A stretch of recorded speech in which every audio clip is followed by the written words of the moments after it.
Rasulullah itu hanya contoh. Rasulullah itu hanya uswah dan teladan buat diri kita ini. Bagaimana umatnya ini mampu berislam Mi'raj seperti yang telah dicontohkan oleh beliau, cara bermi'raj kepada Allah.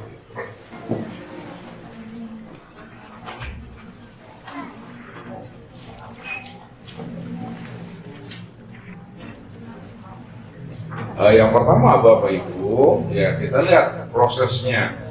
Ya, proses yang pertama itu proses Islam atau proses syariat. Ini diawali dengan proses tazkiyatul qalbiyah, pembersihan dada beliau, ruhani beliau, qalbu beliau. Ini prosesnya. Ya, disebut namanya tazkiyatul qalbiyah.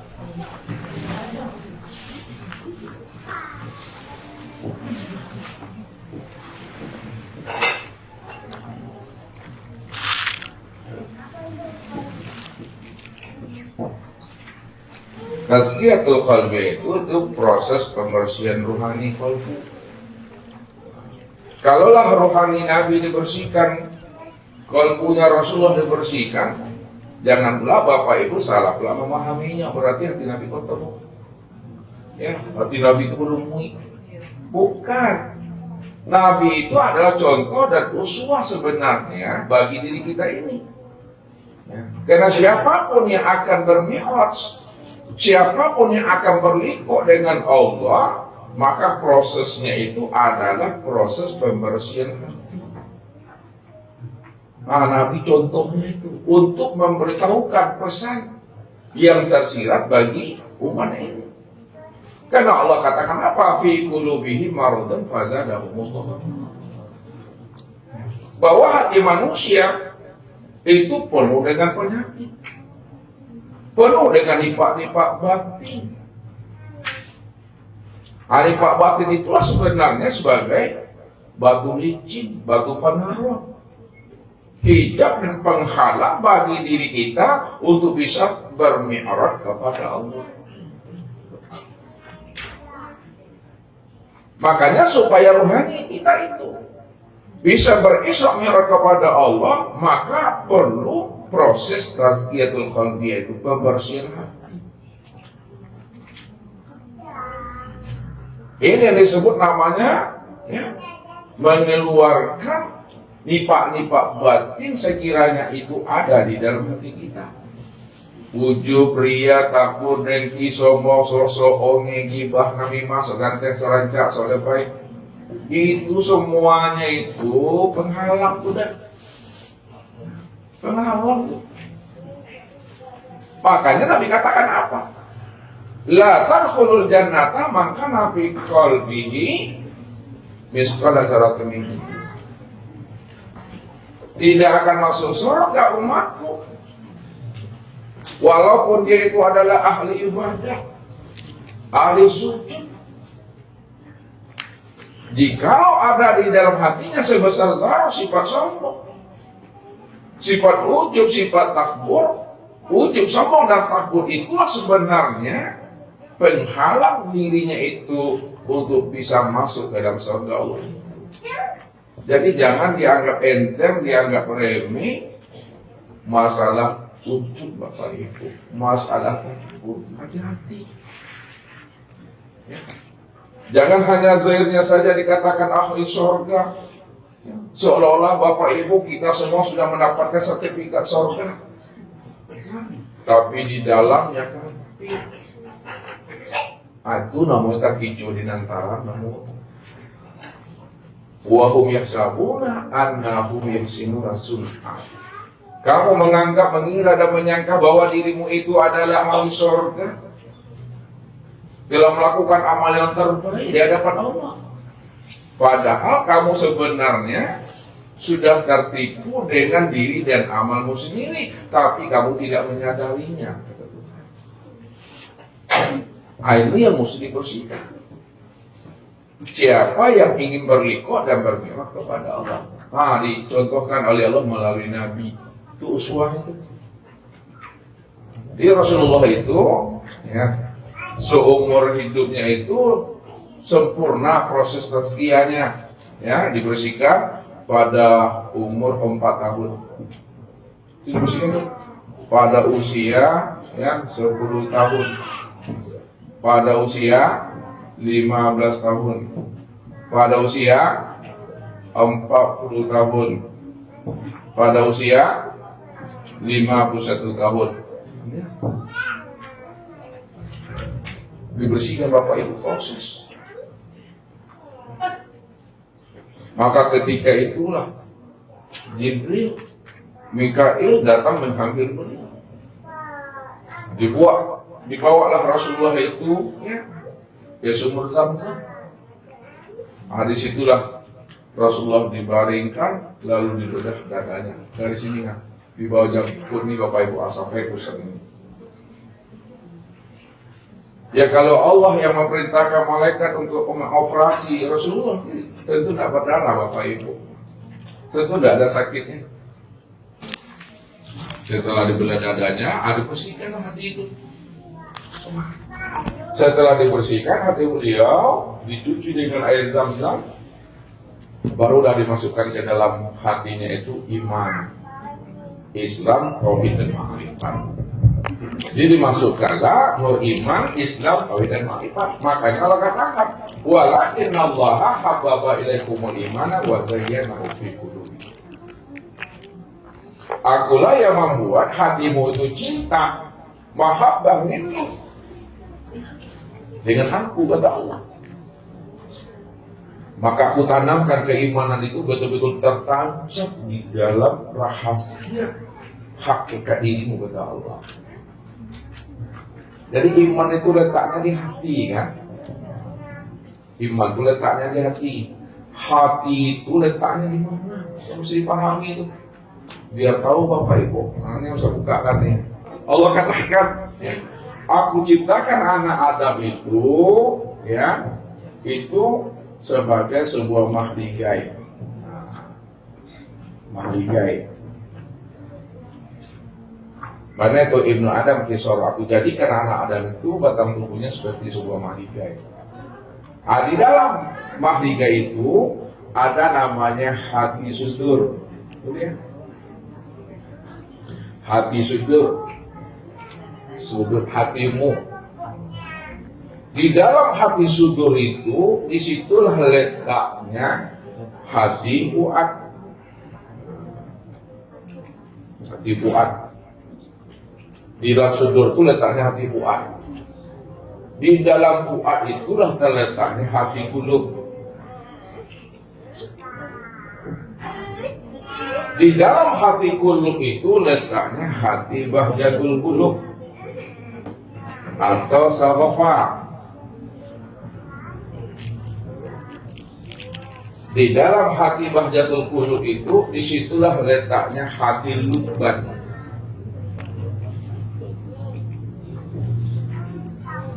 Di dalam hati lubban itu, disitulah letaknya sir, rahasia. Di dalam rahasia itulah letaknya nur. Di dalam nur itulah aku, kata Allah.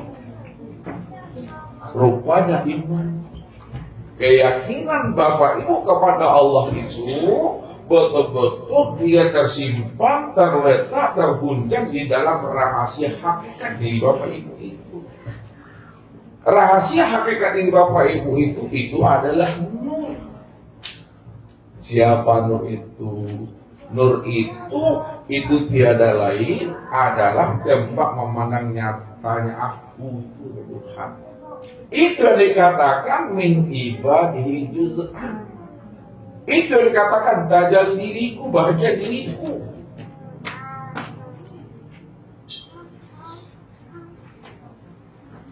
Kalau kita sudah memahami bahwa nur itu tajallinya aku, bahagia dirinya aku, bela jiwa aku, maka disitulah letaknya keimananmu, mahabbahmu itu bersama aku, kata Allah. Itulah hidup kita tidak pernah berjarak dengan Tuhan. Wa huwa ma'akum aina ma kuntum itu. Dianya Allah beserta kamu di mana saja kamu berada. Di mana ada kamu, situ ada aku. Kenapa? Karena nur ini adalah rahasia dirinya. Wasiri sifati wasifati la ghairi. Nur itu adalah rahasiaku, rahasiaku itu sifatku, sifatku itu tiada lain adalah aku, kata Allah. Mana pernah berpisah cerai Bapak Ibu? Sifat dengan zat, zat dengan sifat. Pernah Bapak Ibu dengar gula dengan manisnya itu berpisah cerai? Ini gula, ini manisnya. Pernah? Nah, cabai, kok padenya, kuladonya. Pernah berpisah? Pernah berpisah. Zat dengan sifat, sifat dengan zat akan pernah bisa berpisah. Apa sebabnya? Nyatanya sifat itu kena zat. Zahirnya zat itu kena sifat. Maka yang dikatakan sifat itu adalah zat yang disifati. Kalau yang dikatakan sifat itu adalah zat yang disifati, sebenarnya sifat itulah yang sebenar-benarnya zat itu. Sifat itu yang dikatakan cermin untuk memandang akan diriku, kata Allah. Mana yang katakan cermin Allah? Itu yang nur itu. Nur itulah cermin untuk memandang nyatanya Tuhan itu. Itu yang menjadi rahasia bagi diri Bapak Ibu. Itu letaknya walakin Allah habbaba ilaikumul iman wa zayyanahu fi qulubikum. Itu di dalam. Jadi iman itu bukan kata si A, bukan kata si B. Iman kita dengan Tuhan. Dalamnya lautan bisa diukur Bapak Ibu, tapi dalamnya iman kepada Allah tidak bisa diukur. Lihat namanya Bilal bin Rabah. Walaupun dipertaruhkan, diletakkan batu besar di dananya. Apa yang disebut Bapak Ibu? Ahad, ahad, ahad. Begitu majikan menyiksanya, menzoliminya, menganiaya dirinya, bagaimana? Bilal bin Rabah itu bertuhan kepada Lata, Uzza dan walaupun tubuhnya ini menjadi budak daripada majikannya, namun imannya, ruhaninya, kalbunya tidak akan pernah bisa diperbudak oleh siapapun. Itu ahad. Itulah orang yang sudah berliqah. Itulah orang yang sudah bermusyahadah. Itulah orang yang telah bermuajahah. Itulah orang yang semangat dan takwa dia. Tak ada rasa gamang, tak ada rasa takut akan mati. Itulah bukti seorang wali Allah. Inna awliya Allah la haqqun alaihim wa lahum yahzanun. Sesungguhnya wali Allah, kekasih Allah itu Bapak Ibu, tidak ada rasa gamang, khawatir dan takut dalam menjalankan kehidupan di alam dunia ini. Dan dia juga tidak akan pernah bersedih dalam menjalankan kehidupan di alam akhirat. Karena hidupnya itu telah betul-betul bersandar dan bergantung kepada Allah. Hidupnya itu zahir dan batin sudah diserahkan kepada Allah seutuhnya. Nah, ini mesti memahami konsep itu. Makanya Rasulullah itu sebagai uswah dan contoh bagi umat ini. Kalau kita ingin bermi'raj kepada Allah, ini prosesnya. Sampai sini ada bersih, ada dimasukkan iman. Iman yang telah terhunjam, yang sudah berkurang dan berakar di dalam hakikat rahasia dirinya. Kalau ada muncul iman di dalamnya, telah hidup iman di dalamnya, maka baru muncul namanya Islam. Inilah orang yang mau berserah diri kepada Allah itu. Jadi Islam itu orang yang berserah diri kepada Allah. Kenapa dia mau berserah diri kepada Allah? Karena dia yakin kepada Allah itu maha di atas segala-galanya. Tak ragu dia dengan jaminan Allah, tak ragu dia dengan janji Allah, tak ragu dia dengan kemampuan Allah. Itu orang yang berserah diri itu. Nah, ketika dia telah berserah diri kepada Allah karena keimanan yang kuat, maka situlah duduknya tauhid itu dia sebenarnya. Tidak ada lagi yang terpandang, Tidak ada lagi yang tertilik, melainkan yang terpandang dan tertilik hanya Allah semata-mata di situ. Allah itulah sandaran hidup. Allah itulah hakikat hidup kita. Allah itulah tujuan akhir kita. Allah itulah di atas segala-galanya Tuhan. Jadi kalau bersandar kepada Allah, insya Allah Bapak Ibu takkan pernah kecewa. Tapi bersandar kepada makhluk, masih kecewa, sakit hati Allah. Ya. Sambuk mungkul mah, kancang dan dulu. Ketika susah, wah tolong ketika susah, nak kamu nolong dong. Banting lantai. Itu kalimat yang muncul tuh. Kenapa? Karena kita bersandar kita itu bukan karena Allahnya, ya, karena ada maunya tuh. Sasa aku dia ngecek itu gabung-gabung nyawa. Nggak mau tuh syukur kalau tunggu mati aja itu. Jadi susah-susah itu Bapak Ibu ini kan susah loh. Tapi di tiktok malam tuh nggak ada wajah-wajah bermasalah. Iya gitu kali orang yang dipakai dengan. Kalau nak mantap sandar kepada Allah, hasil itu saja ma'rifat loh. Alah patuh saya Bapak Ibu. Nilai kami dengan nilai pasia sama sih itu mah. Karena di malah tak samuanya itu yang terpandang Allah di situ.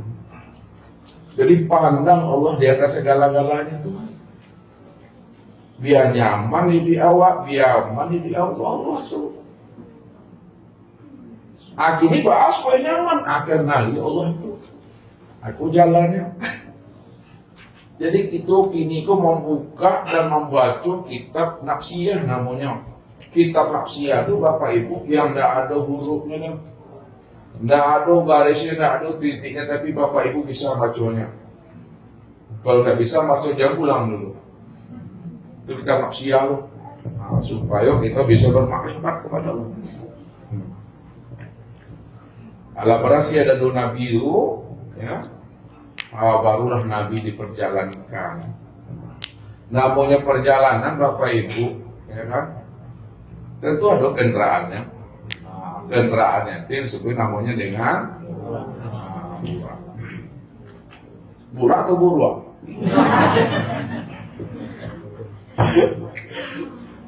Burak itu artinya itu akal. Burak kilat. Berarti kendaraannya secepat ya. Makanya burak itu dikiaskan oleh orang syariat, tarikat, hakikat dan ma'rifat. Nah, mana burak secara syariat, mana burak secara tarikat, mana burak secara hakikat dan ma'rifat.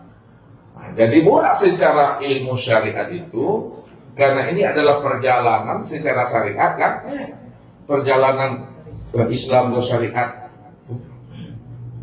dari Masjidil Haram nih, Haram ke Aqsa. Ini disebut namanya Isra tuh. Isra. Kan ada lagunya itu kan? Apa lagunya itu? Perjalanan ada kan ada. Makanya oleh Malik Al-Bahsi, ya, seorang pelukis ternama dari Khurasan, digambarkannya, ya, burak itu katanya seperti kuda seberani, seperti kuda. Nah, itu gambaran, ya, bahasa metafora itu. Karena ketika itu kendaraan yang tercepat itu bukan onta, kuda. Nah, kuda seberani itu ada sayapnya Bapak Ibu, bersayap ya. Ya, dibuatnya badan itu seperti kuda, ada ekor seperti burung merah, kepalanya wanita cantik, di atas ada mahkota bukit Tursina. Ini ada pakai pelana Allah dan Muhammad. Itu menggambarkan dan melukiskan kecepatan kendaraan Rasulullah sejauh mata memandang. Nah, sampai di mana tuh Bapak Ibu asih tulang, nah itu sampai itu. Kalau kini enggak kuda seberani dong, eskudo namanya. Secara syariat ini, udah pakai sayap bisa terbang. Yang kedua, masuk kita ke dalam Bapak Ibu. Rupanya yang katakan murah itu bukan kuda yang berkaki 4, bukan kuda yang bersayap. Kecepatan perjalanan kendaraan Nabi itu adalah cahaya. Kecepatan cahaya 300.000 kilometer per detiknya. Kilometer per detik. Cahaya. Itu kecepatannya. Ya. Pilih lagi ke dalam. Yang murah itu bukan cahaya itu, lebih kecepatan cahaya itu adalah nur. Hanya secara hakikat nur. Itu Allah katakan. Wa ruhu ilahi biyaumin kana bidaru khamsina alfasana. Bahwa kecepatan nur itu 50.000 tahun. Per detik cahaya kali 2 per detik 50.000 tahun kecepatan cahaya. Kalau cahaya 300.000 per detik, kalau nur 50.000 tahun per detik cahaya itu. Secara makrifat murah untuk sampai bernikah kepada Allah itu, ini yang dimaksud namanya ilmu.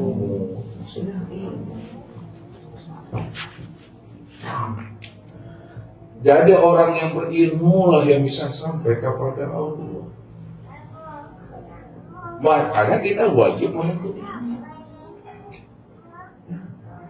ilmu yang mana yang mesti kita pelajari, yang menghantarkan kita bisa liqo dengan Allah. Ilmu yang tertinggi dari sekian banyak ilmu itu disebut namanya ilmu ma'rifat. Ilmu ma'rifat inilah ilmu yang tinggi. Maka dikiaskan Allah itu di langit itu maknanya tinggi. Artinya orang yang bisa menembus membuka pintu langit adalah orang yang berilmu ma'rifat. Siapa yang ingin menemui Allah, hendaklah dia berilmu tinggi. Ilmu tinggi itu maksudnya ma'rifat. Makanya orang yang berilmu itu ada di dalam dadanya itu sifat ilmu itu pada dirinya. Nah, ilmu itu ada berapa huruf itu? Ada berapa itu? Ya. Yang pertama apa? Yang kedua? Yang ketiga? Ain lam mim. Orang yang berilmu itu ada di dalam rahasia dirinya itu sifat huruf ain, lam dan mim. Orang yang berilmu itu yang pertama ain itu maknanya ailiin. Orang yang berilmu itu adalah orang yang memiliki makom yang tinggi. Dia dikenal oleh penduduk langit dan dikenal oleh penduduk bumi. Itu ailiin. Yang kedua, orang yang berilmu itu adalah latif. Adalah orang yang pelembut, pelunak, paifu, pengasih dan penyayang. Orang yang berilmu itu ada pada dirinya itu adalah sifat malik. Sebagai seorang pemimpin dan imamnya. Jadi orang yang berilmu itu memiliki derajat yang tinggi, sifat yang lemah lembut, dan dia mampu menjadi seorang imam bagi dirinya di keluarga untuk umat ini. Kurang salah satu, walaupun dia punya ilmu, hakikatnya dia belum punya ilmu dia. Ya, belum memberi faedah ilmunya itu, belum mendatangkan manfaat. Kalau bahasa ustaznya, walaupun banyak ilmunya, alu bisa dilauikan ya. Ada, apa maksud itu? Ilmu banyak, gelar tinggi, tapi ilmu tidak bisa dilauikan. Tak memberi faedah. Kalau tidak memberi faedah jadi dajjalnya. Tapi kalau dia bisa memberi faedah jadi dajjul gitu.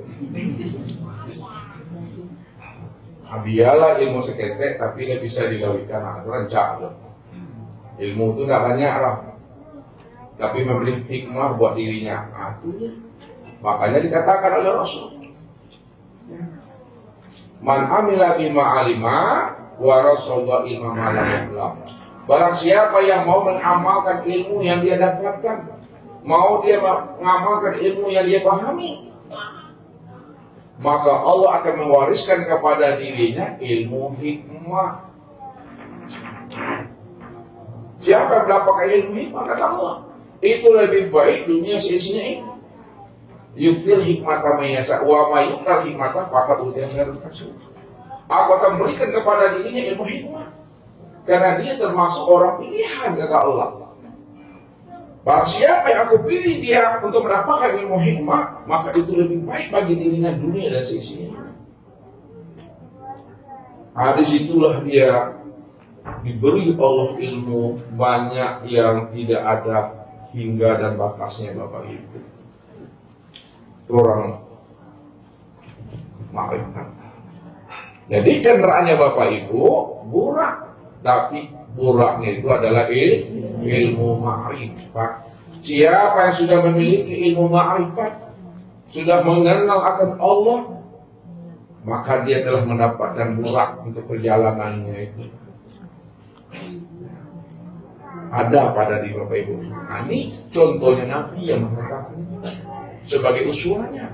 Bagaimana kita sebelum mati kita udah ada kendara kita, udah ada buraknya kita, itulah ilmu ma'rifat. Makanya dikatakan al-ilmu nurullah. Ilmu itu adalah nurullah. Jadi kalau kita ingin mendapatkan nurnya Allah, hiasilah diri kita ini dengan ibadah, ketaatan dan kebaikan kepada Allah. Lakukanlah namanya proses tahalli, pembersihan hati, buang nifak-nifak batin yang ada dalam diri kita. Setelah kita lakukan proses tahalli pada diri kita, maka lakukan proses yang kedua namanya tahalli. Isi kolbu kita itu, isi rohani kita itu seperti yang dilakukan kepada Rasulullah. Setelah hati Rasulullah itu terjadi proses tahalli, dibuang, dibersihkan, maka dimasukkan proses tahalli. Itulah iman, Islam, tauhid dan ma'rifat itu. Masukkan dalam dada kita itu sifat ikhlas, sabar, istiqomah, baiku, penyayang. Kalau udah masuk proses itu di dalam diri kita, tahalli dan tahalli, barulah proses yang tiga terjadi. Barulah kita proses untuk berikut dengan Tuhan. Nyata. Ini prosesnya. Ya, pulang. Setelah mendapatkan pulang, Rasulullah berjalan dari Masjidil Haram, Makkah. Dari Masjidil Haram, maka tanah suci menuju Aqsa ini, Bapak Ibu. Makanya perjalanan dari Masjidil Haram, maka tanah suci ke Aqsa ini disebut namanya perjalanan Islam. Ini disebut namanya fase syariat Islam. Dari Masjidil Haram itu Rasulullah itu singgah dahulu namanya di Thayyibah namanya. Tinggal di Thayyibah ini. Rasulullah sholat di situ, Bapak Ibu. Secara syariatnya disebut namanya sholat safar. Itu secara ilmu fikih. Syariat yang dilakukan oleh Rasul namanya syariat qadim. Belum sempurna. Situ sholatnya. Kemudian Rasulullah terus melanjutkan perjalanan sampai Rasulullah itu namanya di Madian. Ya, Madian. Rasulullah pun sholat di situ di Madian.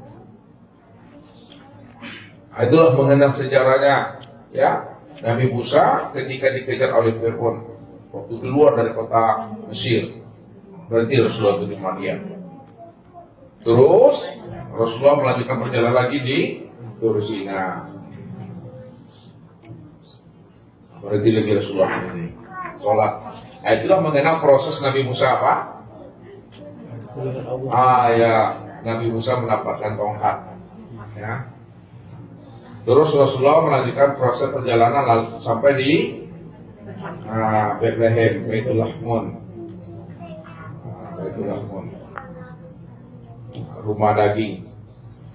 Inilah mengenal proses kelahiran Nabi Isa.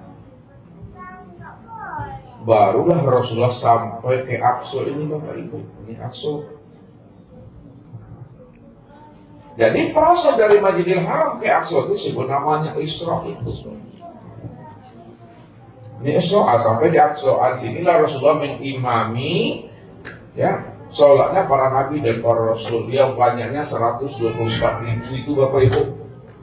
124.000. Nah, Rasulullah yang mengimami itu. Ya, sholat para nabi dan para rasul. Makanya dari proses Masjidil Haram ke Aqsa itu, disitulah Rasulullah banyak mendapatkan ujian, cobaan, ya, dibukakan perjalanan masa depan di situ. Makanya Rasulullah dibuntuti namanya oleh jin apa namanya dong? Jin Ifrit atau jin Janjun? Jin Ifrit. Ketika dibuntuti oleh jin Ifrit, maka Rasulullah bertanya kepada Jibril, wahai Jibril, itu makhluk apa yang membuntuti kita dari sejak melakukan perjalanan? Wahai Muhammad, itu adalah jin Ifrit. Maukah engkau Muhammad aku ajari sebuah doa? Kalau engkau baca, maka jin itu akan hancur dan terbakar. Mau ya Jibril? Diajari oleh Jibril. Siapa dapat doanya tuh? Ramia doa malaikat tuh? Coba. Alhamdulillahirrahmanirrahim. Ada tabakar dawa? Nah, ada dapat lagi Bapak Mang Cili? Dong ada pek. Kalifah, ada pek kalifah. Alhamdulillah. Ya, jadi Bapak Ibu baca itu melakukan perjalanan malam, petang, siang, pagi 24 jam. Baca itu doanya. A'udzu biwajhil karim wa bi kalimatillahi tammah. Aku berlindung kepada Allah wajah yang sempurna. Wa bi kalimatillahi tammah, dengan kalimat yang utuh. Allazi la yujawizuhun nabirun wala fajirun min sari ma yanzilu minas sama'i wa min sari ma yadu fiha wa min sari ma zara fil ardi wa min sari ma yakhruju minha wa min fitani laili wan nahar wa min tawarikil laili wan nahar ila tariqan yatul khairu rahmah. Dibaca oleh Rasulullah doa itu, maka jin itu akan muncul. Alhamdulillah kami sudah mewakili itu. Jadi tidak hanya disimak, didengar, dibaca, dipahami, amalkan itu Bapak Ibu. Bagus doanya itu, banyak gunanya. Ya, nanti Ustaz ajari apa rahasia diberi doa itu. Tapi kalau Bapak Ibu tak mau ngapalin, gimana membukakan rahasianya? Ya, itu. Atau bakal perjalanannya. Inilah Aqsa. Ya. Dari Aqsa ini baru naik. Nah, naik ini disebut namanya fase iman, perjalanan tarekat. Ya, menaiki tangga langit 7 batala langit. 1, 2, 3, 4, 5, 6, 7. 1, 2, 3, 4, 5, 6, 7. Makanya ketika Rasulullah melakukan proses perjalanan Mi'raj, di Mi'raj namanya Bapak Ibu, Isra, ini Mi'raj nih. Mi'raj. Rasulullah menaiki tangga langit yang pertama. Disinilah Rasulullah berjumpa dengan ruhania Nabi apa? Nabi Adam alaihissalam. Langit yang kedua Nabi Isa dan Nabi Yahya. Yang ketiga Nabi Yusuf. Langit yang keempat Idris. Yang kelima Nabi apa? Nabi Harun. 6 Nabi Musa. Yang ketujuh Ibrahim. Alhamdulillah, lancar gaji maka. Jadi Rasulullah menaiki tangga langit ini berjumpa dengan rohania para nabi dan para rasul. Nabi Adam, Nabi Isa, Yahya, Yusuf, Idris, Harun, Musa, Ibrahim. Dan sampai kepada langit yang ketujuh, jumpa dengan Ibrahim Khalilullah, Rasulullah naik ke atas. Nah, ke atas ini yang disebut namanya fase ihsan, perjalanan hakikat. Sampailah Rasulullah itu pada proses perjalanan ihsan hakikat Disinilah Rasulullah sampai di batas alam. Disebut namanya Sidratul Muntaha. Sidratul Muntaha. Sidrat itu batas, muntaha itu penghabisan. Batas penghabisan alam. Batas tertinggi maksudnya. Maka Jibril hanya mampu menghantarkan Rasulullah itu di Sidratul Muntaha ini. Wahai Muhammad, wahai Rasul, aku hanya sanggup menghantarkan dirimu sampai di batas alam ini. Kalau aku naik bersama wahai Muhammad, maka aku akan hancur dan terbakar. Ketika Jibril menghantarkan Rasulullah sampai di makam Sidratul Muntaha, disitulah Rasulullah itu melihat wajah Jibril itu langsung, Bapak Ibu. Walaqad ra'ahu nazlatan ukhra inda Sidratil Muntaha. Indaha jannatul ma'wa. Isya'sa ma yaksha. Rasulullah melihat wajah Jibril itu di Sidratul Muntaha. Pada saat itu Sidratul Muntaha itu ditutupi oleh sesuatu yang menutupinya. Sini jumpanya dengan Jibril. Setelah itu Rasulullah pun naik ke atas. Ya, naik ke atas. Naiknya ke atas Rasulullah. Sampailah Rasulullah itu namanya di alam Baitul Ma'mur. Di atasnya ini disebut Baitul Ma'mur. Ketika Rasulullah sampai di Baitul Ma'mur, Bapak Ibu, Rasulullah itu kaget, terheran-heran gitu. Di mana letaknya kaget dan terheran-heran? Pada saat beliau sudah sampai di Baitul Ma'mur ini, Rasulullah itu bersombong, berjumpa dan bersuara dengan seorang pemuda. Situ Rasulullah itu bertanya dalam hatinya, ini apakah malaikat atau manusia sama seperti aku? Ketika itulah Rasulullah bertanya kepada anak muda itu, wahai anak muda, engkau ini adalah seorang malaikat atau engkau itu manusia sama seperti aku? Apa kata anak muda itu?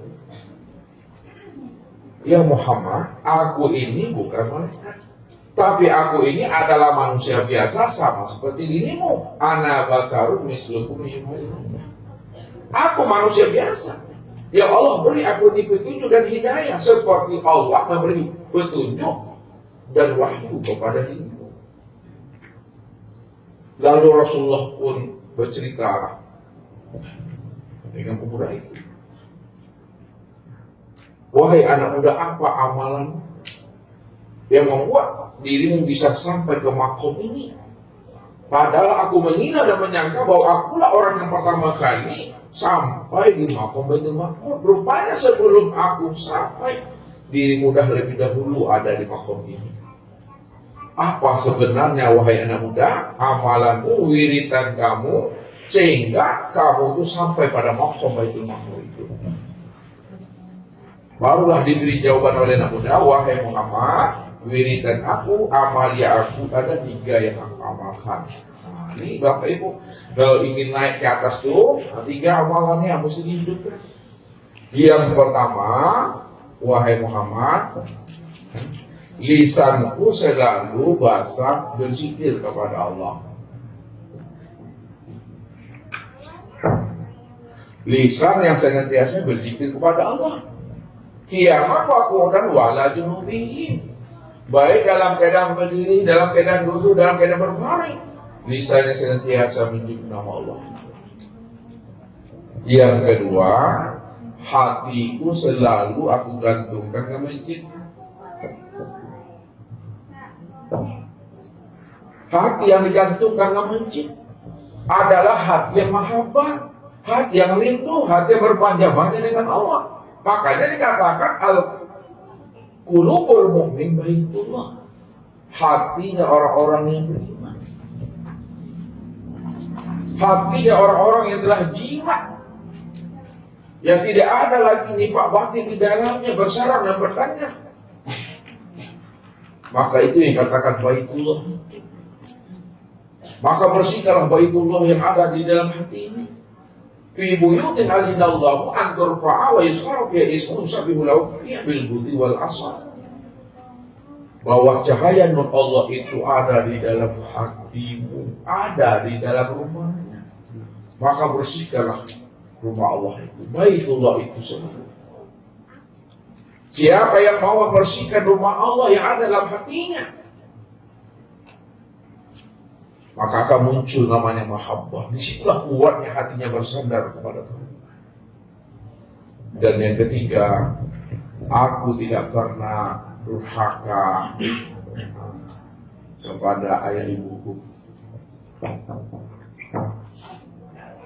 Inilah amalannya Bapak Ibu. 3 amalan inilah yang menghantarkan rohani sampai ke alam Baitul Ma'mur.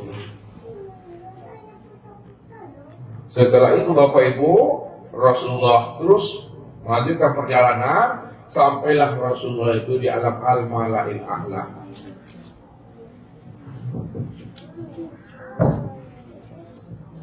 Dari alam al-mala'il a'la terus lagi sampai ke alam Raf-Raf. Raf-Raf ini disebut namanya dengan mustawa itu.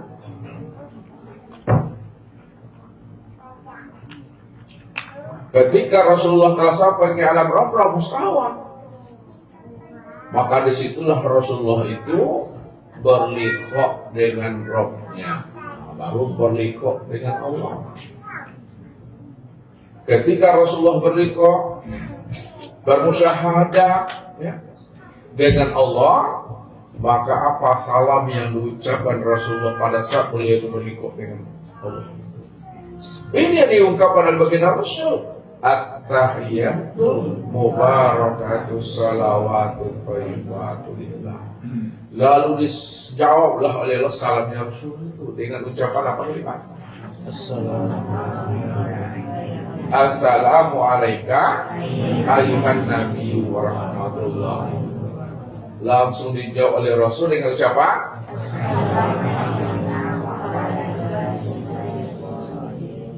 setelah itu maka Rasul mengatakan asyhadu an la ilaha illallah, baru disahut oleh Allah wa asyhadu anna. Itulah ucapan salam takzimnya Rasulullah ketika liqa dengan Allah. Dan inilah yang menjadi ya doa kita ketika tahiyat akhir itu. Makanya sholat itu adalah dialog, komunikasi seorang hamba dengan Rabb-nya yang tidak pakai penterjemah Bapak Ibu. Ini dikatakan oleh Rasulullah itu. Ma minkum min ahadin illa sayukallimuhu rabbuhu laisa bainahu wa baina turjuman wala hijaban yahjubuhu. Tidaklah salah seorang di antara kamu yang mana dirinya mampu berdialog dengan Tuhannya, tidak ada penterjemah dan tidak ada jarak dan tabir yang mampu menghalangi ruhaninya untuk bermusyahadah dan berwajah dengan Allah itu. Tidak ada penghalangan itu. Berjumpa Rasulullah dengan Tuhannya. Setelah berjumpa, barulah ditawarkan Allah. Wahai Muhammad, apa keinginanmu? Mintalah. Apa jawaban Rasulullah? Ya Rabb, ilahi anta maksudi waridoka makrubi. Tidak ada yang aku minta ya Allah, yang aku harapkan hanyalah ridhomu ya Allah. Engkau lah yang aku tuju dalam hidup ini ya Allah.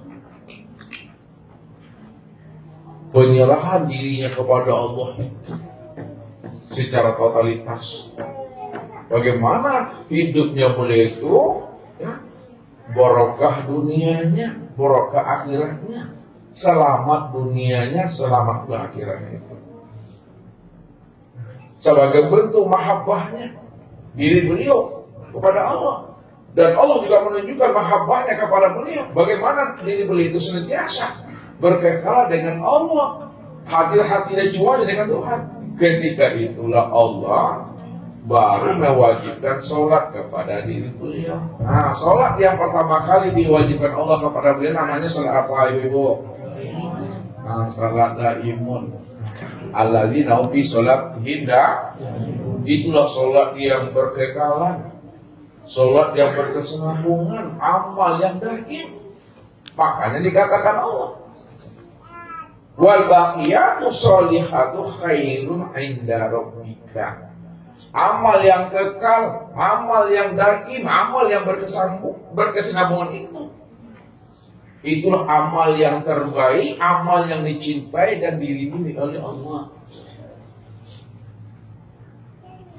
Jadi kalau kita ingin diridhoi Allah, ingin dicintai Allah, maka hendaklah kita beramal daim, beramal yang berkekalan, amal yang baik. Nah, setelah itu baru ada perintah salat. Ya, 50 rakaat. Baru mendapatkan perintah salat ya. Yang ketiga apa? 17 rakaat. Ya 5 waktu itu. 5 waktu. Setelah Rasulullah mendapatkan perintah salat yang 5 waktu, ya 17 rakaat itu, maka Rasulullah pun disempurnakan oleh Allah ilmu untuk melaksanakan salat daimun ini dan salat yang 5 waktu itu. Ilmu yang diajarkan oleh Allah kepada diri beliau. Ini yang disebut namanya dengan ilmu ma'rifat yang diturunkan Rasulullah, ilmu ma'rifat dulu. Yang kedua baru namanya ilmu hakikat. Yang ketiga adalah ilmu thariqat, dan yang terakhir adalah ilmu syariat. Kebalikan dari kita. Kalau kita apa dulu? Syariat, habis itu thariqat, habis hakikat. Kalau Rasulullah ma'rifat dulu. Ilmu ma'rifat itu disebut namanya ilmu apa ibu? Apa nama ilmunya? Itu namanya ilmu hikmah. Ilmu hakikat disebut ilmu tauhid.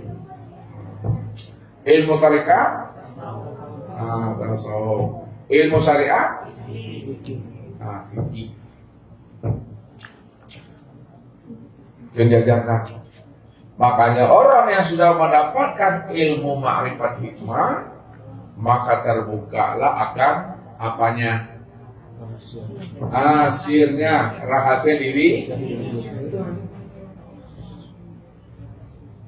Sedangkan orang yang sudah memahami ilmu hakikat tauhid, akan terbukalah rahasia dirinya, yaitu ruh.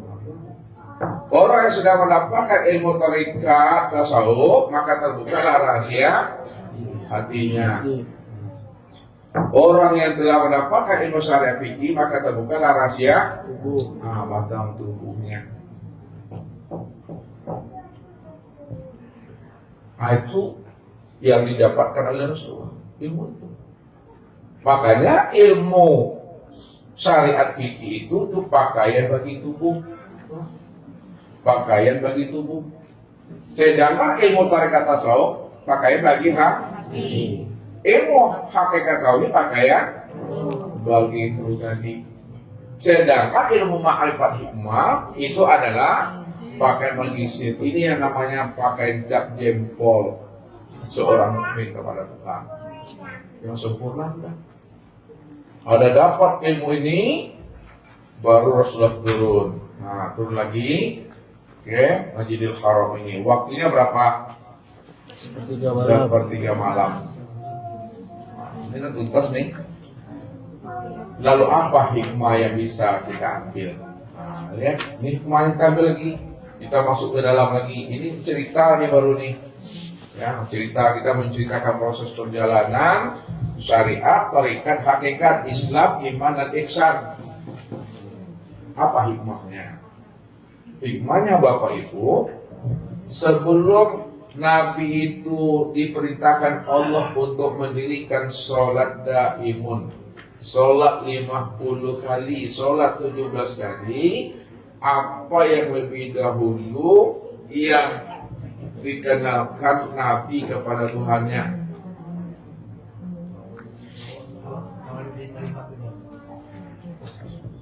Apa? Awaludin ma'rifatullah, berlikok dulu dengan Tuhan. Jadi sebelum ada perintah sholat daimun, sebelum ada perintah sholat yang 50, sebelum ada perintah sholat yang 17, yang pertama kali itu adalah awaludin ma'rifatullah, berlingkup dengan Tuhan, berjumpa dulu dengan Allah. Bapak Ibu,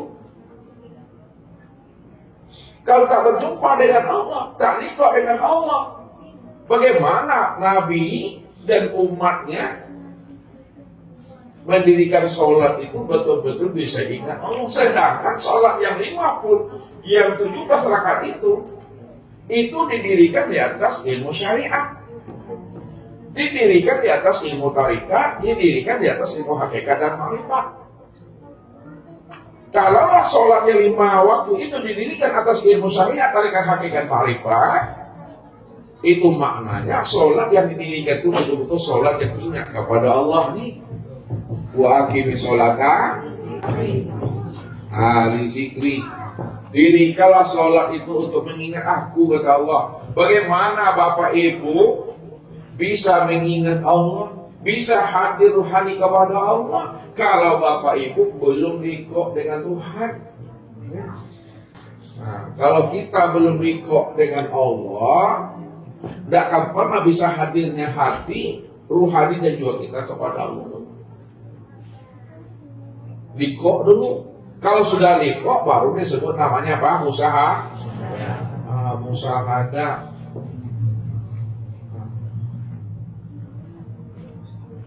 Kalau udah musahadah, baru muwajjah,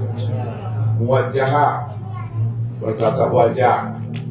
Kalau udah muwajjah, baru kalau udah fana, baru waqor. Jadi untuk bako jalannya adalah fana. Ini untuk bako berkekalan, ya, itu yang daim tadi itu jalannya itu fana. Untuk bisa fana bermuwajah dulu, bertatap wajah dulu. Untuk bermuwajah bermusahadah dulu. Untuk bermusahadah liqo dulu.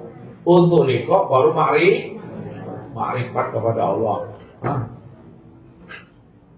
Makanya awaludin ma'rifatullah, awal ya beragama kita kenal sholat tuh, puasa, zakat, haji itu mesti makrifat. Untuk ma'rifatullah itu ya keluar kita dari diri Tuhan. Untuk bisa kita kenal Allah, keluar kita dari diri Tuhannya, keluar dulu. Apa maksudnya keluar diri ini dari diri Tuhan? Bagaimana caranya? Supaya kita bisa keluar keakuan diri kita, yang merasa diri kita ini bersifat wujud, yang merasa diri kita ini bersifat sama, yang merasa diri kita ini bersifat basar, yang merasa diri kita ini bersifat kalam, ilmu, kuda, irada, dan hayat.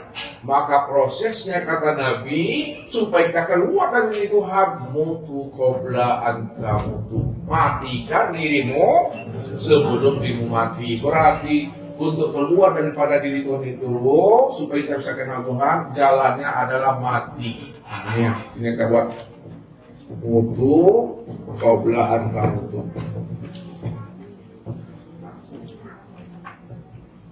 Supaya kita bisa kenal Allah. Jadi kalau kita ingin makrifat, ingin kenal Allah, ya, keluar kita dari diri Tuhan.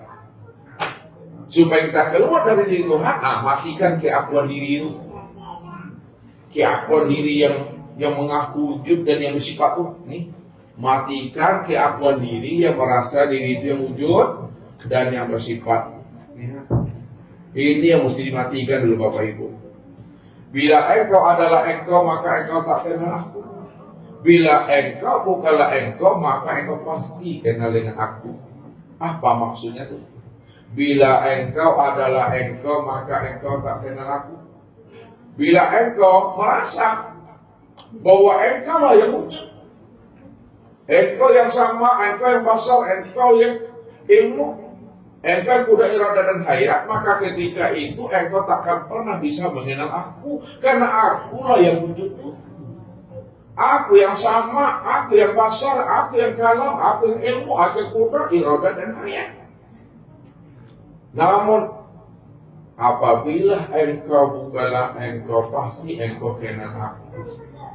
Apabila engkau sudah menyadari engkau tiada wujud, engkau tiada bersifat sama, berarti tuli. Tiada bersifat basar berarti buta. Tiada bersifat kalam berarti bisu. Tiada bersifat ilmu berarti bodoh. Tiada bersifat kudrat dan iradat berarti adalah lemah dan bapa.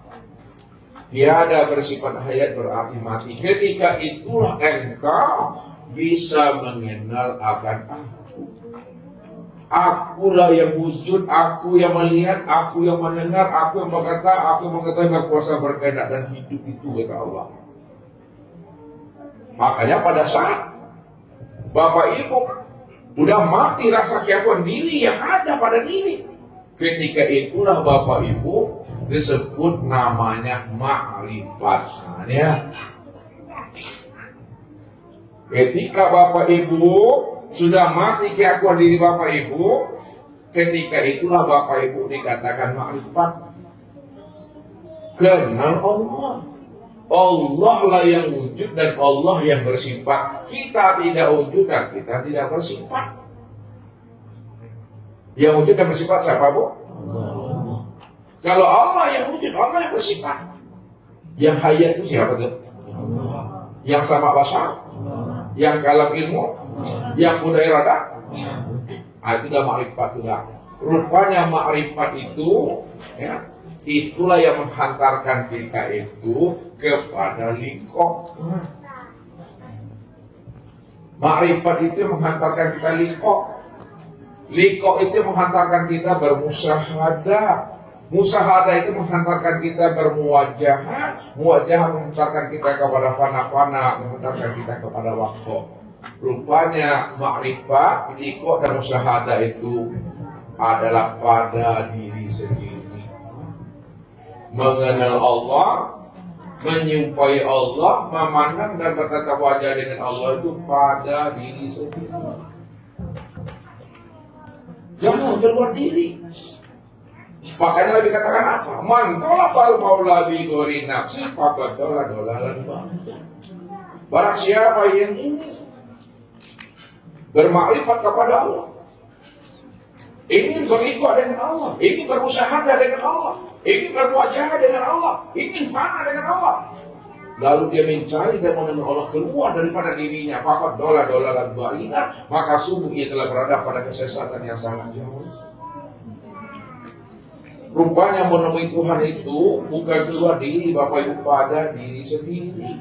Inilah proses yang terjadi pada diri Rasul.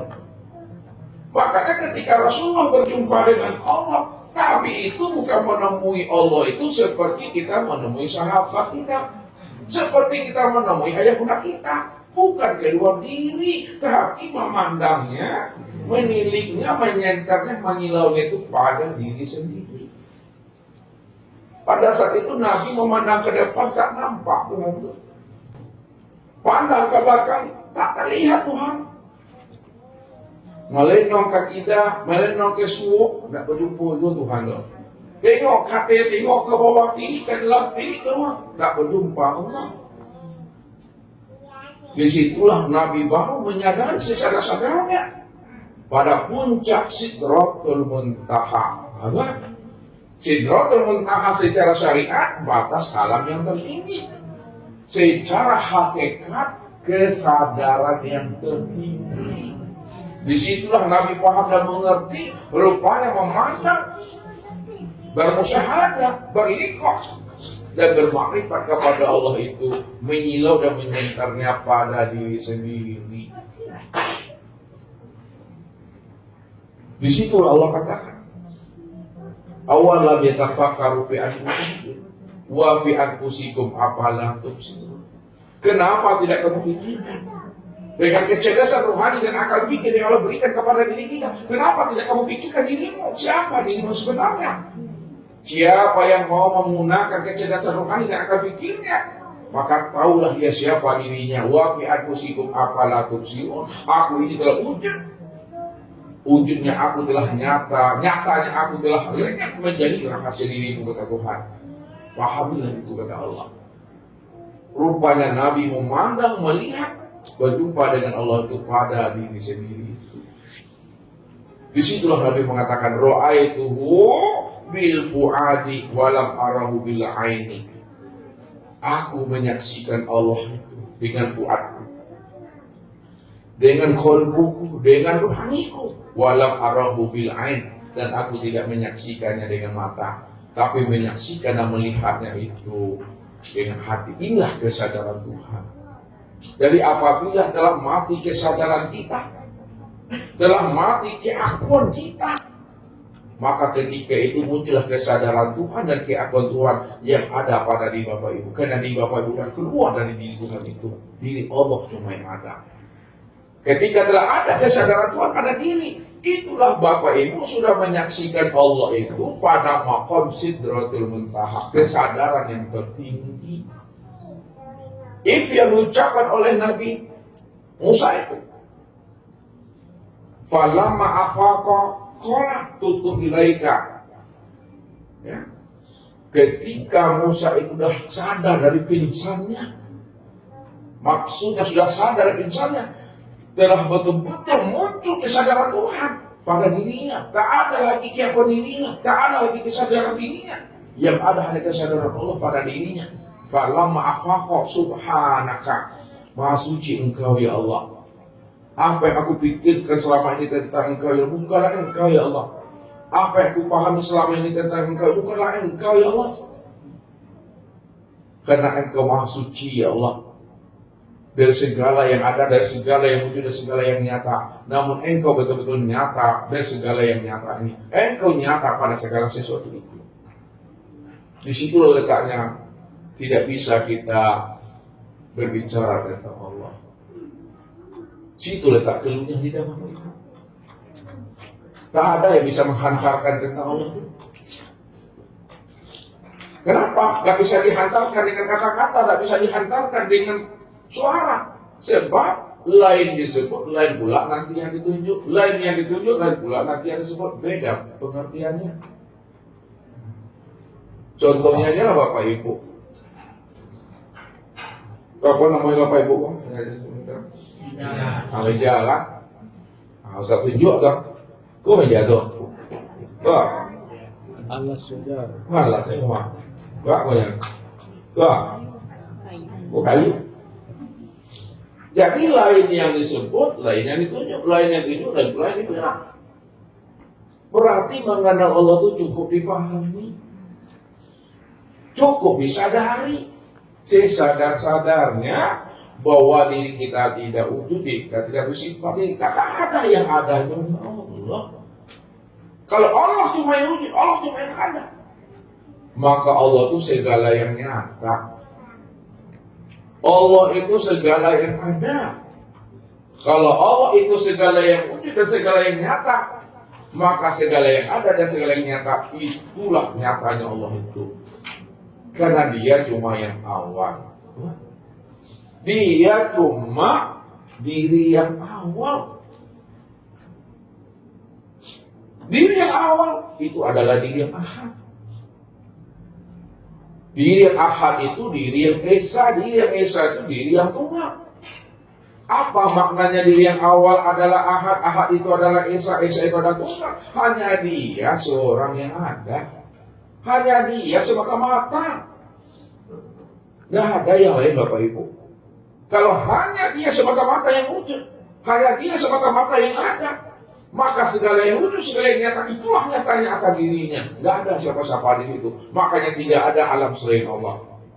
Tidak ada sesuatu selain Allah. Kullu syai'in halikun illa wajahahu. Kullu syai'in halikun illa wajahahu. Tiap-tiap segala sesuatu. Mana yang katakan segala sesuatu? Selain Allah. Selain Allah itu yang mana sesuatu? Sesuatu itu langit dan bumi isi di antara keduanya. hakikatnya Khalik, enggak pernah ada. Makanya tidak ada alam, tidak ada sesuatu selain daripada Allah. Yang ada itu illa wajhahu, yang ada hanya Dia semata-mata. Kalau tidak ada alam, tidak ada sesuatu daripada dirinya, lalu siapa hakikat alam dan siapa hakikat sesuatu itu? Hakikat alam dan sesuatu itu, itulah nyatanya akan wujud dirinya itu. Namun kesempurnaan tanpa memandang nyatanya akan wujud dirinya pada sekalian Allah, pada sekalian sesuatu, itu yang disebut namanya dengan insan. Insan itulah kesempurnaan memandang nyatanya akan wujud Allah, itu yang disebut namanya insan. Maka siapa insan itu? Al-insanu sirri wa ana sirruhu. Insan itu rahasiaku dan aku yang jadi rahasia dirinya. Maka disitulah Rasulullah mampu mengenal, mampu berliku dan berusaha dengan Allah ketika beliau memandang pada dirinya. Rupanya dirinya itulah nyatanya akan diri Allah itu. Makanya Nabi mengatakan, man ro'ani faqad ro'ahu haq. Siapa yang telah memandang dan menyaksikan akan diriku, sudah mampu dia memandang akan Allah itu nyata pada diriku. Karena tak ada lagi alam, tak ada sesuatu, tak ada diri, melainkan yang ada hanya Allah. Allah itulah hakikat diri, Allah itulah hakikat sesuatu, Allah itulah hakikat alam. Tidak ada siapa-siapa di situ. Itu yang menyaksikan. Inilah yang diperintahkan oleh Allah itu, ya, supaya sholat kita itu betul-betul didirikan di atas syariat, di atas thariqat, hakikat dan ma'rifat. Karena ilmu yang diberikan Allah kepada Rasul, keempat-empat ilmu ini tidak sempurna, supaya sholat itu didirikan di atas ilmu syariat, thariqat, hakikat dan ma'rifat. Siapa yang tidak mendirikan ibadah sholat di atas ilmu syariat, thariqat, hakikat dan ma'rifat, maka batal sholatnya itu. Ini Allah katakan dalam surah Hijr ayat 99 itu, wa'bud rabbaka hatta ya'tiyaka yakin. Sembahlah Rabbmu sehingga betul-betul terbit dalam hatimu itu adalah suatu keyakinan. Kalaulah menyembah Allah itu betul-betul terbit dalam hati suatu keyakinan, yang dikatakan yakin itu apa, Bapak Ibu? Nah, yang dikatakan yakin, yang dikatakan yakin itu adalah al-imanu kullu, adalah iman yang sempurna.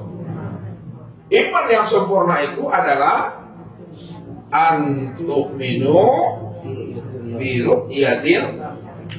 Iman yang sempurna itu di mana kamu menyaksikan Allah yang sudah sempurna nyata wujudnya pada dirimu.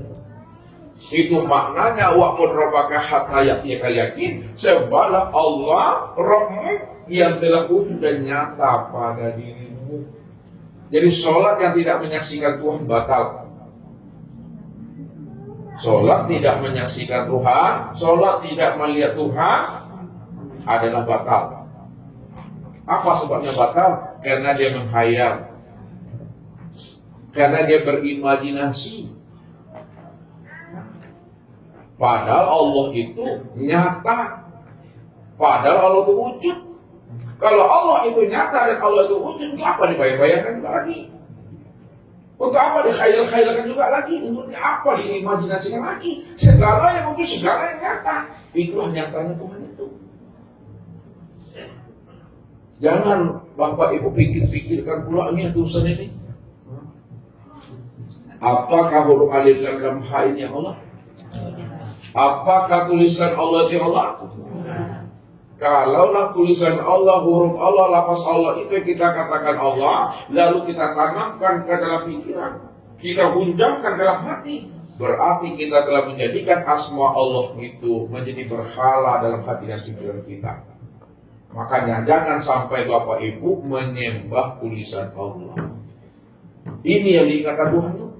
Wa minan nasi may ya'budullaha ala harfin. Ada sebahagian daripada hamba-Ku, dia mengaku menyembah Aku, dia mengaku mengingat Aku, Tapi yang disembah dan diingatnya bukan aku, yang disembah dan diingatnya itu adalah asma Allah, lafaz Allah, tulisan Allah, bukan aku. Ini yang mesti paham. Makanya setiap nama itu ada orangnya, yang mesti pahami. Setiap perbuatan pasti ada yang berbuat. Oleh karena itu nama dengan dirinya, diri dengan namanya, apa yang bisa cerai. Sama dengan cabai dengan pedasnya, sama dengan garam dengan asinnya, sama dengan gula dengan manisnya, nggak pernah bisa cerai. Sebut namanya, tapi kita tahu orangnya. Tujuh orangnya, tapi sebutlah namanya itu. Disebut mic, ini orangnya. Sebut spidol, ini orangnya. Sebut papan tulis, ini orangnya. Sebut tangan, ini orangnya. Sebut kopiah, ini orangnya. Disebut Allah yang mau orangnya.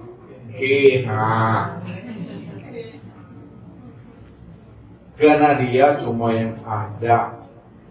Dia cuma yang wujud. Kalau dia yang ada, dia wujud. Maka segala yang wujud, segala yang ada, itulah nyatanya dirinya.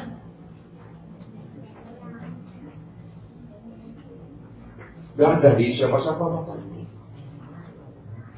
makanya orang-orang kasar, orang-orang arif bilang, menghantarkan bagaimana rohani kita itu betul-betul tajam memandang Allah itu zahir dan batin, sehingga tak terpandang yang lain lagi. Supaya tidak terpandang yang lain lagi, maka dihantarkannya batin dan rohani kita untuk mampu memandang kepada min nafsi wahidah, memandang kepada satu diri di situ. Cara memandang kepada satu diri, Bapak Ibu, ini yang diajarkan oleh orang Al-Quran. Ini mesti mantap itikadnya, mesti mantap jazamnya. Kalau udah mantap jazam dan itikadnya, Bapak Ibu, kok bulenya udah bisa digolongkan, pica bisa dilayangkan. Bagaimana caranya itu melatihnya? Ini yang dikatakan dengan suhudul wahda fil kasrah.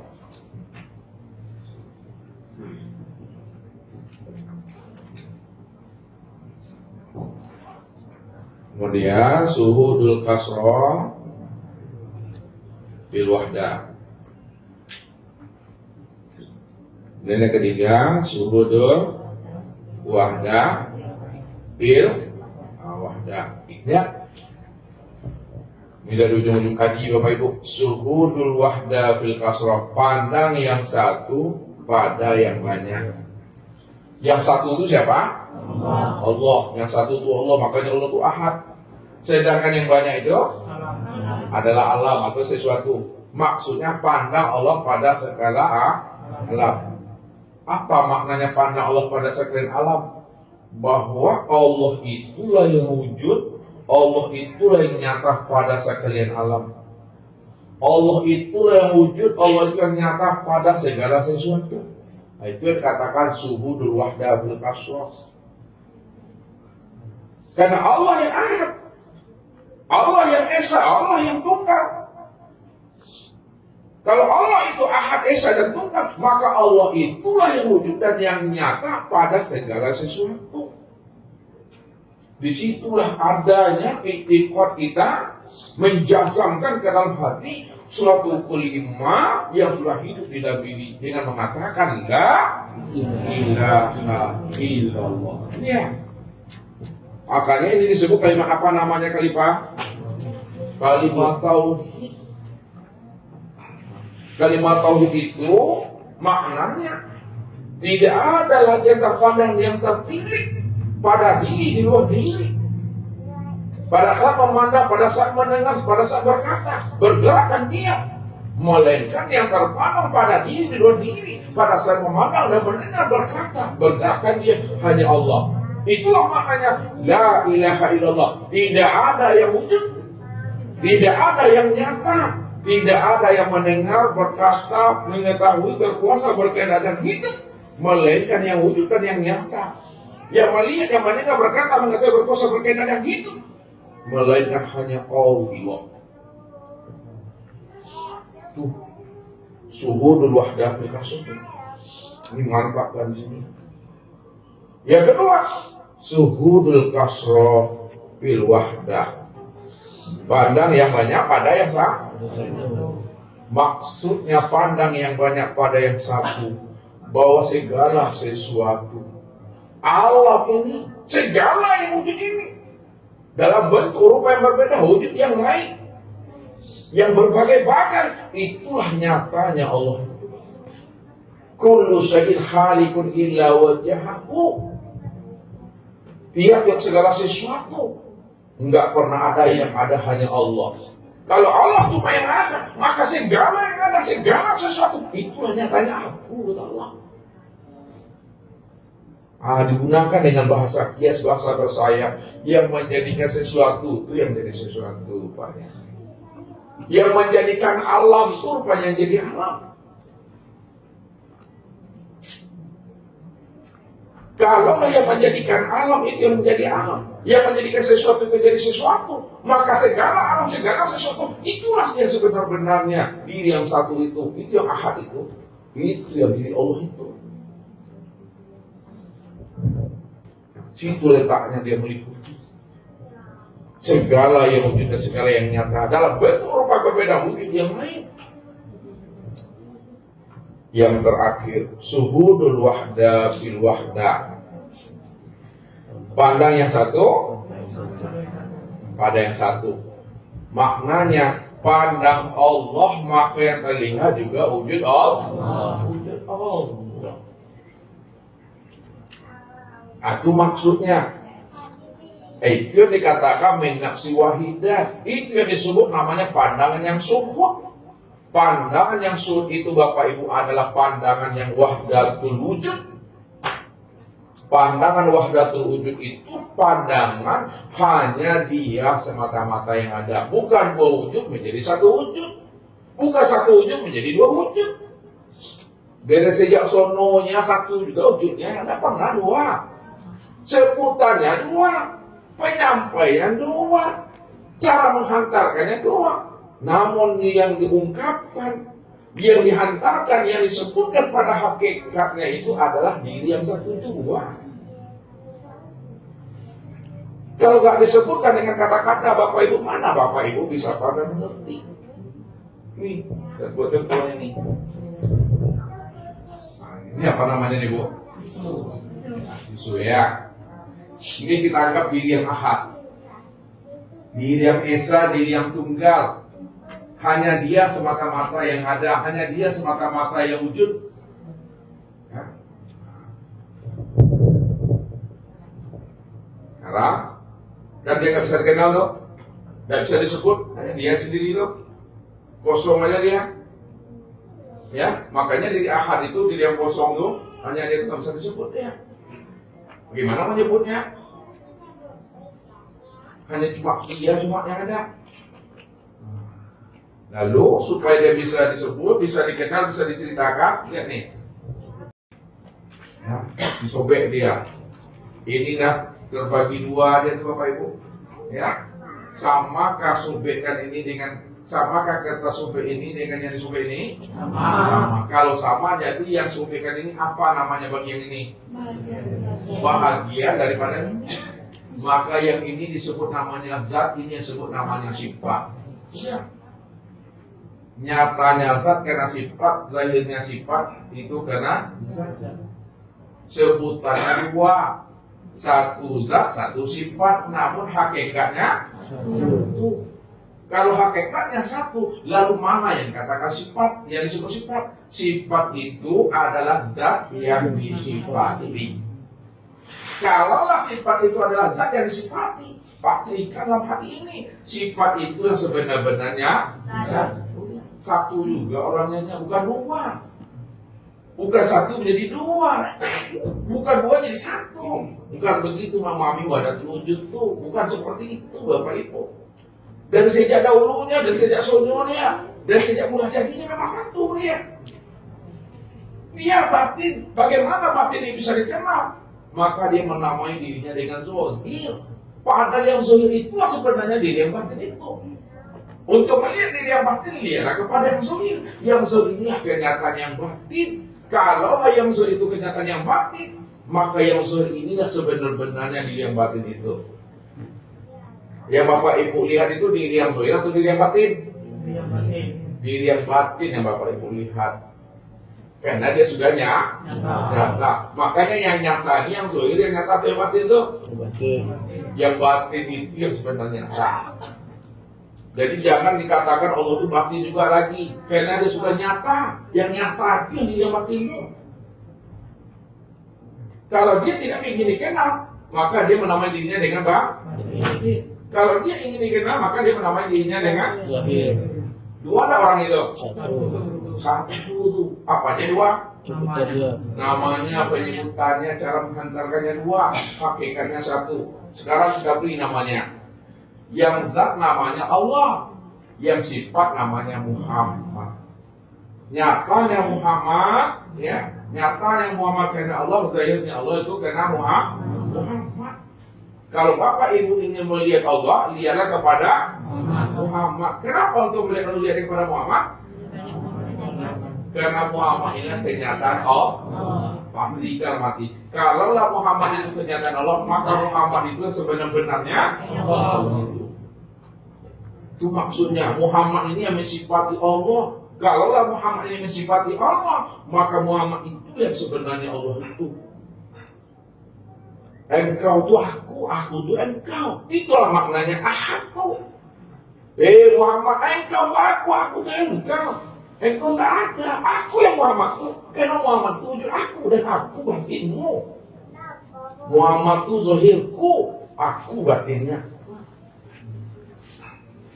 Bukan Nabi Muhammad, Bapak Ibu salah pun nanti. Amanah yang Muhammad itu sudah nyata, yang disebut namanya dengan insan.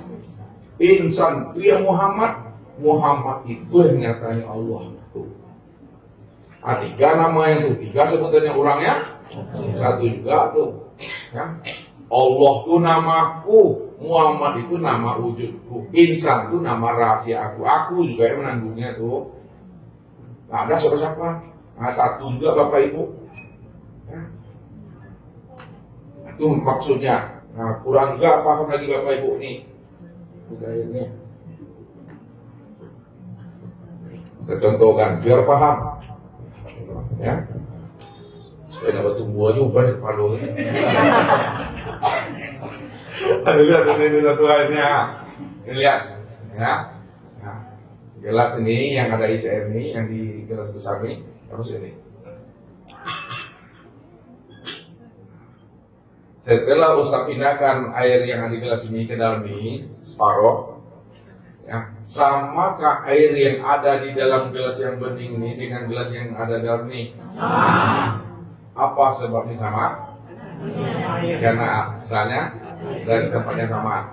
Kalau asalnya sama, lalu air yang ada di dalam gelas ini, yang ini, apa namanya bagi air yang dalam ini? Bagian namanya. Air, ini yang zatnya airnya, ini yang sifatnya. Ya, ini yang zat, ini yang sifat. Itu maksudnya. Kenapa? Ini adalah bagian daripada yang ini. Ini yang dikatakan Allah, wajah alulahu min ibadi juz'an, aku jadikan dirimu itu bagian daripada diri aku. Hakikatnya Esa satu tuh Bapak Ibu. Makanya nyatanya Allah karena Muhammad, zahirnya Muhammad itu karena Allah. Setelah itu ada mantap mana kita, pandangan yang zuhir dibatinkan, pandangan yang batin disuhirkan. Ya, pandangan yang batin disuhirkan, pandangan zuhir dibatinkan. Apa maksudnya? Pandangan zuhir dibatinkan. Maksudnya itu apa yang nampak, apa yang terdengar, apa yang terlihat, apa yang terpegang, apa yang terawai, apa yang terresek, itulah nyatanya Allah. Itu nyatanya Allah. Lalu pandangan batin dizahirkan. Betul lah itu, karena Allah cuma yang ada. Itu dibatinkan Allah cuma yang ada, diakui di sini ya. Apa yang dilihat, apa yang ditengok, apa yang dirasa, apa yang diraba, apa yang diucap, apa yang diresek, itulah nyatanya Allah, itulah wujudnya Allah. Lalu dibatinkan dalam hati, benar itu, karena Allah cuma yang ada. Kalau Allah cuma yang ada, Allah cuma yang wujud, maka Allah itu segala yang ada aneh. Allah itu segala yang wujud. Kalau Allah itu segala yang wujud dan segala yang ada, serta segala yang nyata, maka segala yang nyata dan wujud dan yang ada itulah nyatanya Allah itu yang sebenarnya. Ketika ada paham Bapak Ibu di situ, barulah Nabi katakan kala lisanahu. Tak boleh lagi Bapak Ibu menyebut-nyebutnya. Rahasiakanlah wujud rahasia Allah itu pada sekalian alam, pada sesuatu dan pada diri Bapak Ibu. Jangan dizohir-zohirkan, jangan disebut-sebut. Kalau dizohirkan dan disebut, itu gunanya untuk belajar dan mengajar, untuk membukakan paham, untuk menghantarkan paham. Kalau tak disebut, tak dihantarkan, bagaimana Bapak Ibu bisa mengenal Allah? Kalau tidak usah sebutkan, mana Bapak Ibu mengerti? Supaya Bapak Ibu paham dan mengerti, Ustaz sebutkan melalui kata-kata, bahasa. Maka kata-kata dan bahasa itu untuk menghantarkan pemahaman Bapak Ibu kepada makna yang sebenarnya. Ini yang dimaksud oleh para ulama itu. Ma yakhruju baina syafatain ilal isyrati wal ittiba. Apa yang keluar dari bibir ini? Apa yang keluar dari mulut ini? Apa yang keluar daripada lisan ini? Hanyalah menunjukkan isyarat dan ittiba saja. Jangan hanya menyimak dan mendengar saja dari apa yang disampaikan, tapi pahamilah makna yang tersirat di balik apa yang disimak dan didengarkan itu. Karena kata-kata ini hanya ibarat dan isyarat untuk menghantarkan makna yang sebenarnya. Kalau udah paham kita tentang Allah, sudah mengerti Bapak Ibu tentang Tuhan, Allah itu segala yang nyata, segala yang wujud, awal, akhir, zahir dan batin. Ketika itu Bapak Ibu diam saja, hening saja atau silahkan. Sebab kalau sudah paham, sudah jelas, dijelaskan juga lagi amatin kabur pemahamannya. Yang saya bilang, lain disebut, lain ditunjuk, lain pula cara penyebutannya. Kan payah Bapak Ibu. Makanya Allah itu tidak bisa diuraikan dengan kata-kata, tak bisa diutarakan dengan bahasa. Sebab kalau diuraikan dengan kata-kata dan bahasa, berbeda maknanya.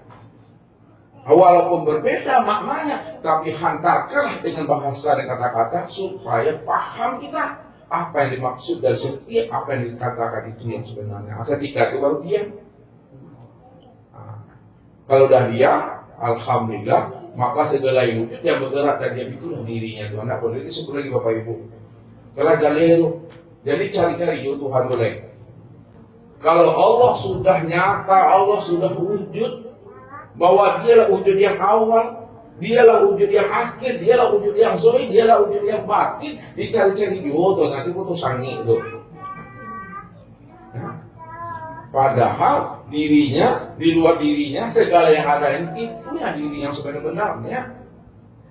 Nah, itulah maksudnya Nabi itu menemui bermusyahadah dengan Allah itu ketika beliau telah memiliki kesadaran yang sangat tinggi. Itulah kesadaran Tuhan yang ada pada dirinya.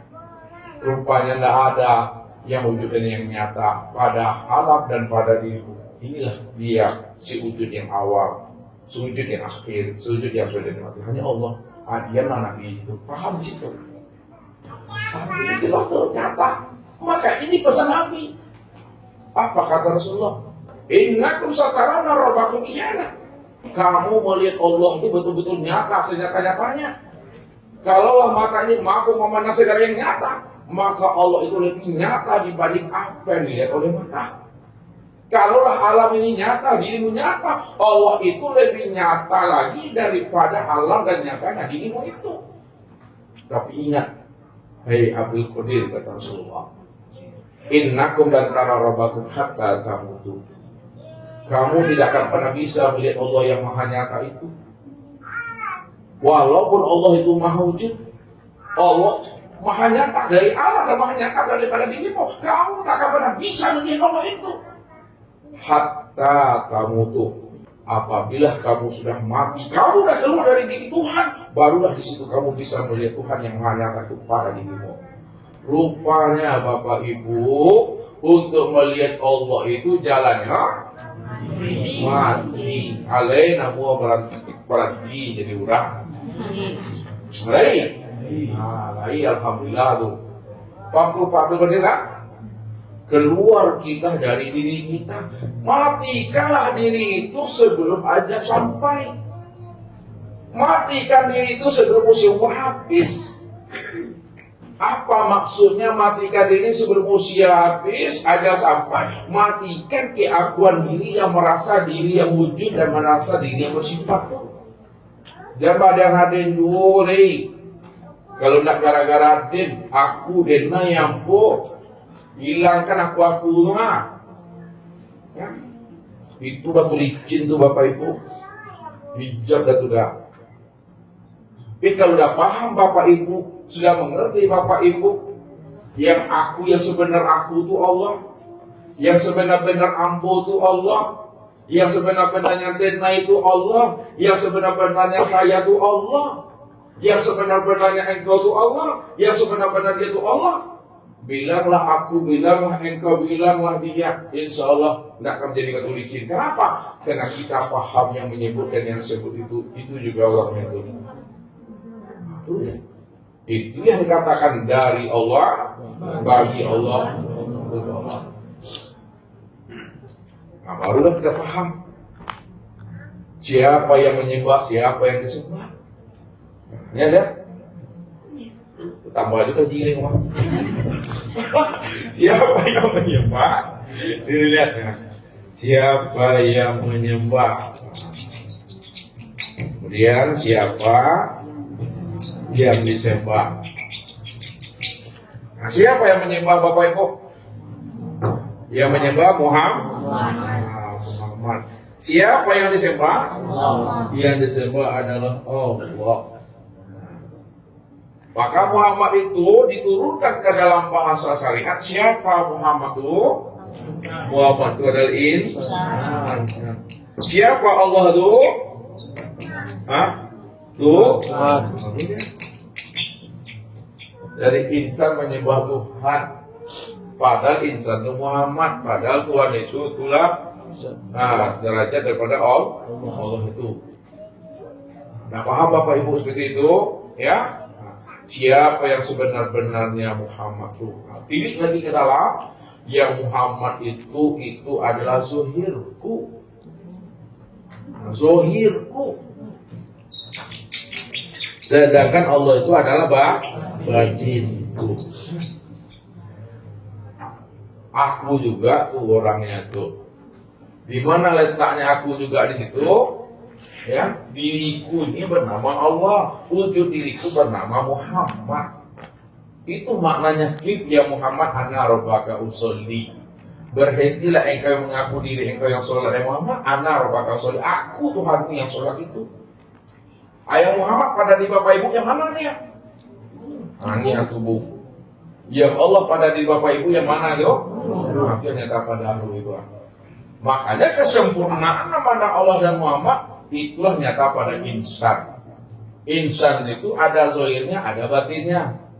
Zohirnya disebut tubuh, batinnya disebut namanya ruh. Itulah duduknya. Yang zohir yang disebut tubuh itu artinya namanya Muhammad.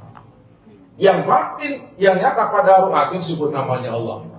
Maka kesempurnaan dirinya insan zahir dan batin itulah kesempurnaan tempat memandangnya Allah dan Muhammad itu juga orang itu.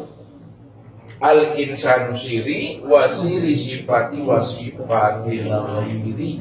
Insan itu adalah rahasiaku, rahasiaku itu sifatku, sifatku tiada lain adalah aku. Kalaulah sifat itu tiada lain adalah aku, insan itu sebenarnya aku tuh. Tidak ada siapa-siapa lagi. Nah, disitulah duduknya Bapak Ibu diam itu kata Ustaz. Makanya makom makrifat Bapak Ibu duduknya pada makom. Nah, makrifatnya Bapak Ibu makomnya pada diam. Makrifatnya Allah pada kosong ketiadaan. Nah, kosong ketiadaan Tuhan. Jadi kalau Bapak Ibu makrifat duduk makrifatnya diam. Diam itu maksudnya apa tuh? Paham. Paham itu maksudnya apa? Sadar. Nah, sadar. Itu makomnya Bapak Ibu di diam. Kalau makomnya Tuhan, kosong tiada ada. Sambung sini itu Bapak Ibu. Kalau Allah kosong. Kalau Bapak Ibu diam, kan sambung itu. Nah, itu dia. Jadi kalau Ustaz bilang Allah, Bapak Ibu bilang Allah, pahami lagi Allah itu yang mana? Ya, itu pahami itu. Kalau payah Bapak Ibu menyebutnya pada ragu kula, bila Ustaz sampaikan. Kalau Bapak Ibu menyebut Allah, Allah itu yang mana? Allah itu segala yang wujud, Allah itu segala yang nyata. Segala yang wujud, segala yang nyata, itulah nyatanya Allah itu. Nah, itu nyatanya Allah. Maka nyatanya Allah itu disebut namanya Muhammad. Batinnya Muhammad itu disebut namanya Allah itu. Allah itu nama diriku tuh. Muhammad itu nama wujud daripada diriku. Aku juga tuh. Makanya Muhammad dengan Allah tidak pernah bisa diceraikan Bapak Ibu. Bisa ada tuh. Nah, karena di Esa disebut namanya Ahmad, Allah Muhammad yang batin juga. Makanya boleh disebut di Esa gitu. Dia menjalani itu lagi. Ya, sami'na wa ta'nanya itu Bapak Ibu. Ya, aku panik dia menjual mah berapa lebih makan nyawa. Jadi itu saja Bapak Ibu. Cerita Isra dan Mi'raj itu bagaimana menghantarkan kita itu sebenarnya bagaimana kita bisa berliku dengan Allah. Kalau kita sudah berliku dengan Allah, tidak musyahadah tuh lah. Kalau sudah musyahadah, tidak bermuajahadah tuh. Kalau sudah bermuajahah, itu sudah fana. Kalau sudah fana, itu yang makhluk. Kalau sudah makhluk, hanya Allah itu letaknya. Maka anda tahu lah Bapak Ibu jalan pulang dan kembali kepada Tuhan itu. Ya, sebagai kesimpulan akhir dari Isra Mi'raj itu, di samping menjemput perintah sholat, yang kedua menelusuri jalan pulang dan kembali kepada Allah. Nah, lihat proses terakhir bahwa batang tubuh Bapak Ibu itu asalnya dari Baitul Ma'murnya, yang insan nih. Sedangkan ruhnya nurani Bapak Ibu itu dari Al-Mala'il A'la, yang ruh itu dari Al-Mala'il A'la asalnya. Sedangkan hatinya Bapak Ibu berasal daripada Ar-Rafraf. Jadi tubuh pulangnya ke Baitul Ma'mur, ruh pulangnya ke Al-Mala'il A'la, hati pulangnya ke Ar-Rafraf. Ar-Rafraf, Al-Mala'il A'la dan Baitul Ma'mur ini disebut namanya alam Tuhan itu. Itu yang alam Tuhan itu, alam yang kosong itu. Nah itu maksudnya inna lillahi wa inna ilaihi raji'un. Sesungguhnya tubuhku asal daripada Baitul Ma'mur, ruhku asalku dari Al-Mala'il A'la, hatiku berasal daripada Ar-Rafraf, wa inna ilaihi raji'un. Kembalilah tubuhku ke situ, kembalilah ruhku ke situ, kembalilah hati itu ke situ. Hati Allah itu maksudnya. Kenapa ketiga alam ini disebut alam Tuhan itu? Sudah selesai kan gitu Bapak Ibu. Sudah sampai takdir Bapak Ibu kok mati lah. Apa yang pengen ngasih lah? Sudah selesai itu. Itu saja mungkin Bapak Ibu yang dimuliakan Allah. Mudah-mudahan setiap hari Bapak Ibu dengan proses Isra Mi'raj ini Bapak Ibu sudah bisa berisra Mi'raj setiap harinya seumur hidupnya sampai matinya. Ini saja mungkin yang bisa saya sampaikan. Assalamualaikum warahmatullahi wabarakatuh.